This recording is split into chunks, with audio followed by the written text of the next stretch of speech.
हम यहाँ बैठे आनंद से चर्चा कर रहे हैं। कल आपने सुना एसी फ्लैट में बैठे हुए हैं, सोच रहे हैं करोड़पति होंगे, अरबोपति होंगे, ये करेंगे वो करेंगे। 5 मिनट में अटैक आया, गोविंदाय नमो नमः। बोलो जय श्री कृष्ण।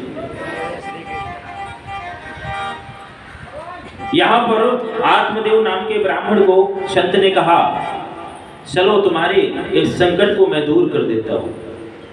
एक फल दिया, इस फल को अपनी पत्नी को खिलाना, आपके घर सुंदर पुत्र पैदा होगा, बड़ा गुणी होगा। है तो नहीं तुम्हारी किस्मत में, लेकिन तुम्हारे प्रेम, तुम्हारे प्रभु के प्रति लगन स्वभाव के कारण भगवान की अनुमति से मैं आपको ये फल देता हूं। ब्राह्मण बड़े प्रसन्न हुए, फल लेकर घर पे आए, अपनी पत्नी धुंधली को प्रसाद दिया, इसे खा लो, हमारे पुत्र होगा। हाँ, स्त्री कोई भी कार्य का डिसीजन अकेले नहीं ले सकती, ये नियम है। पति को बताए या ना बताए, अपनी सहेली से जरा परामर्श जरूर करें। हाँ, और पत्नियों को, स्त्रियों को और पत्नी को बात नहीं बचती। किसी की भी पत्नी हो, किसी की भी स्त्री हो, स्त्री जाति को श्राप है। किसका श्राप है? हाँ, धर्मराज युधिष्ठिर ने श्राप दिया था। कोई भी बात जल्दी नहीं बचती। एक महाशय आए, लाल कपड़े में इतना तरबूज बांधकर घर पे आ रहे थे, जल्दी जल्दी अंदर जा रहे थे। पत्नी ने पूछा क्या है क्या है? बोले अरे क्यों पूछती हो, जाने दो क्या है, तुम्हें क्या करना है उससे, मालूम पड़ जाएगा अंदर ले जाऊंगा तो। बोले अरे बता दो। बार बार पूछा तो उन्होंने गुस्से में कह दिया, फलाने मुखिया का सर काट के लाए। सर है, किसी से कहना मत। बोले नहीं कहते। और जाकर घर में एक अनाज भरने का एक ड्रम बनाया हुआ था मिट्टी का, उस ड्रम में उसको डाल दिया। अब पत्नी ने क्या किया, उन्होंने, उनकी पत्नी ने, आज तो घर में ही सब कुछ बन चुके हैं, लोटा लिया और बाहर चली गई। शाम काल के समय वहां गई, बहुत सी स्त्रियां मिली, दोनों की बातें होने लगी। अरे एक बात हमारे मन में है, वो कैसे बताऊं? पति को बोला है कि मैं बता नहीं सकती किसी को, लेकिन अब तो हमारी सहेली हो, अब तो मैं बता देती हूँ, तुम पहले कसम खाओ किसी और को नहीं बताना। बोले ठीक है, मैं नहीं बताऊंगी। बोले ऐसे नहीं मानूंगी, पहले कसम खाओ। बोले आपकी कसम नहीं बताऊंगी। उन्होंने उनको बता दिया। बोले किसी को बताना ना। बोले नहीं। उसने जाकर दूसरी को बोला, देखो फलाने ने कसम दिया है, तुम किसी को बताना मत, तुम भी सुन लो। ऐसा करते करते वो बात गांव के मुखिया के घर पहुंच गई। मुखिया की स्त्री को मालूम पड़ा। हाँ, मुखिया की स्त्री से पूरे नगर में, नगर से राजा के यहाँ, राजा से रानी को मालूम पड़ा। रानी ने राजा को बताया। राजा ने मंत्री को आदेश दिया कि जाकर के उन महाशय को पकड़ के लाओ। महाशय को बुलाया गया और राज्यसभा में खड़ा कर दिया। बोले तुमने फलाने मुखिया का सर काट के लाए हो? बोले नहीं तो महाराज। बोले हाँ। जाओ, सैनिकों को आदेश दिया। सैनिकों ने जाकर के उस बंडे में, उस ड्रम में झांक कर देखा तो कपड़ा मिला, वो बंधा हुआ कपड़ा लेके आए। राजा ने कहा देखो सर है ना? बोले महाराज तो खोल के तो देखो। और जैसे ही खोल को देखा, उसमें तरबूज निकला महाराज। बोलो जय श्री कृष्ण। अपनी स्त्री की तरफ देखा। बोले वाह, कितनी भी बताओ, इससे बड़ी गुप्त बात कोई हो सकती है? जिसमें पति को जेल हो सकती है, फांसी भी लग सकती है, इससे बड़ी गुप्त कोई बात हो ही नहीं सकती, लेकिन वो भी बता दी। बोलो जय श्री कृष्ण। धुंधली को वो फल दिया ब्राह्मण ने। धुंधली ने हाथ में लिया और तत्काल अपनी मित्र के पास पहुंच गई। बोले क्या करूं, ऐसी सी बात है। फल दिया पति ने। बोले खा लो, अच्छी बात है, तुम्हारे पुत्र होगा। बोले मैं खाना नहीं चाहती। बोले क्यों? बोले मन नहीं है, पेट होगा, फिर पेट बड़ा होगा, फिर हम इतने सुंदर हैं, बोले हाँ ये तो बात है, कहीं ऐसा ना हो सुखदेव जी की तरह 12 वर्ष तक पेट में बालक को रुक गया, हाँ तो हमारी सुंदरता का तो। जय श्री कृष्ण। धुंधली ने फल नहीं खाया, जाकर के अपनी गाय को फल खिला दिया और ब्राह्मण से कह दिया कि मैंने फल खा लिया। जो मित्र है उनकी सहेली है, उनसे उनको गर्व से थी। बोले सुनो, हमारा प्रथम महीना चल रहा है, 9वें महीने में हमारे पुत्र होगा, जो भी तुम्हें आपको दे दूंगी, आप उसे रख लेना, उसके बदले में मुझे धन दे देना, क्योंकि मेरे पास संतान बहुत है पर धन का अभाव है। धुंधली के पास धन बहुत है पर संतान का अभाव है। बोले अदला बदली कर देंगे धन से। बोले ठीक है। जाकर के ना तो किसी से धुंधली मिलती है ना किसी से बात करती है, क्योंकि पेट तो दिखेगा ही नहीं, क्योंकि फल तो खाया ही नहीं, झूठ बोलना था। ब्राह्मण से बात भी नहीं करती, सिर्फ हाँ ठीक हूँ, मेरी सहेली देख रेख कर रही है, यही रहेगी हमारे पास 9 महीने तक, 10 महीने। धुंधली अपनी सहेली की देखभाल करती है। 10वां महीना जैसे ही प्रारंभ हुआ, एक पुत्र ने जन्म लिया सहेली के उदर से। वो यहाँ पर गौशाला में गाय ने भी एक बछड़े को जन्म दिया। बछड़ा कैसा है? कान है बछड़े की तरह, नाक भी लंबी है, लेकिन पूरा शरीर का आकार मनुष्य का है।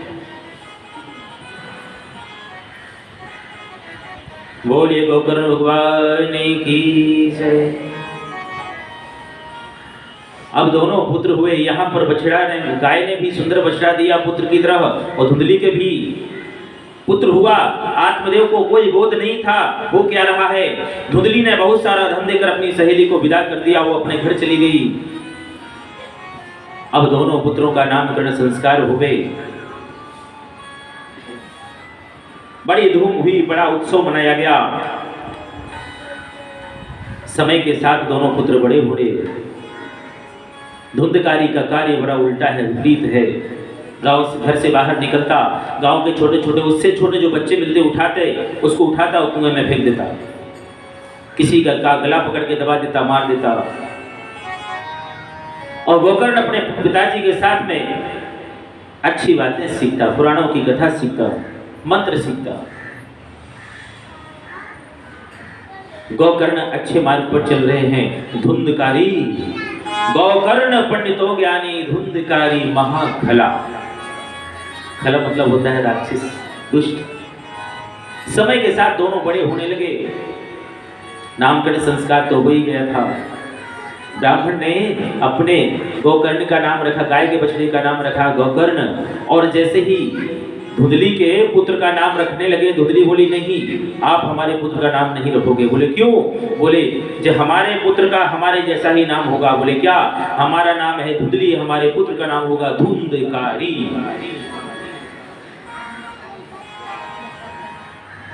बोलो जय श्री कृष्ण। यथा रामम तथा गुरम। हम लोग भी यही काम करते हैं, बच्चों का नाम रखते हैं।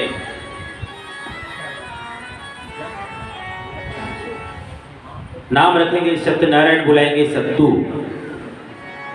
अरे सत्तू क्यों बोलते? बोले शॉर्ट फॉर्म पढ़नी, शॉर्ट फॉर्म। अब लंबा नाम कौन बोले? हाँ जवान तक टूटने लगेगी ना। भगवान का नाम लेने में कष्ट होता है। क्या रखते नाम? चिंटू, पिंटू, मोंटी, सिंकी, पप्पू, ऐसे नाम रखते हैं। यथा नामम तथा गुणम। अगर ऐसे नाम बच्चों को रखोगे तो वैसे ही उनके अंदर गुण आएंगे। 100%। बच्चों के नाम परमात्मा से मिलते जुलते रखना चाहिए। पहले नाम रखे जाते थे नारायण, श्याम सुंदर, श्याम नारायण, कृष्णा, हाँ राम जी, श्याम जी, हाँ ऐसे नाम रखे जाते। लेकिन आज का तो चिट्टू, मोंटी, पिंटू ऐसे नाम ऐसे नामों ने सब गड़बड़ कर रखा है। किसी का नाम हुआ चिंटू। चिन्ह मतलब होता है चिंगारी, जो छोरा आगे चढ़े और गिर जाए, जो अपने लक्ष्य की प्राप्ति ना कर पाए उसे बोलेंगे चिंटू। बोलो जय श्री कृष्ण। जिसकी सत्तू की तरह बुद्धि घूमती रहेगी उसे बोलेंगे सत्तू। तो बच्चों के नाम क्या रखेंगे आज से? परमात्मा से मिलते जुलते। लेकिन धुंधकारी नाम रखा गया धुंधली के पुत्र का। वैसे ही गुण गोकर्ण को आत्मदेव ने गुरुकुल में भेज दिया विद्यार्थन करने के लिए, लेकिन धुंधकारी को धुंधली ने नहीं भेजा। पुत्र हमारे साथ रहेगा, यही रहेगा, मैं अपनी आंखों के सामने से ओझल नहीं होने दूंगी अपने पुत्र को। ठीक है। समय बढ़ता गया, इसके आतंक, इसके आचरण बड़े बुरे होने लगे। माता को पिताड़ित करता है, पिता को त्रसित करता है, परेशान करता है, मारता पीटता है। पैसा दो वरना मारूंगा। कभी 500 कभी 200। 500-200 बहुत होते थे पहले। एक आना 2 आना लेके जाने लगा। अब तो आत्मदेव नाम के ब्राह्मण और धुंधली बड़ी चिंता में होने लगी। अभी क्या करें, कहां जाएं? पुत्र बड़ा दुष्ट हो गया है, लोगों को त्रसित करने लगा, किसी का गला काटे, किसी की जेब काटे, किसी की चोरी कर लेता, यही काम उसका होने लगा। आत्मदेव बड़े चिंतित हो गए। रात्रि का समय था।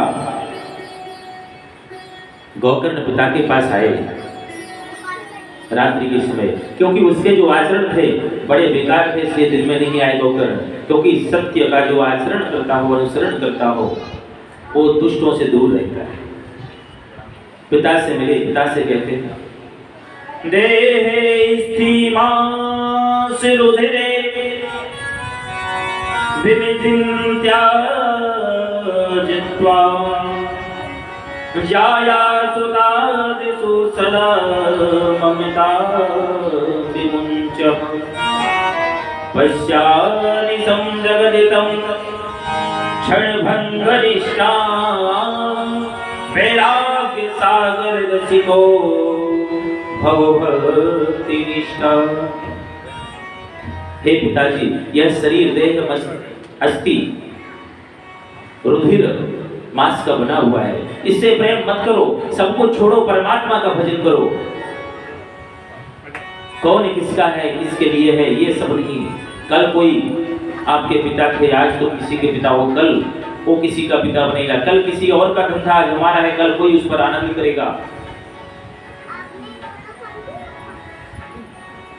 सब कुछ छोड़कर परमात्मा का भजन करो। और ये जीवन एक पतंग डोरी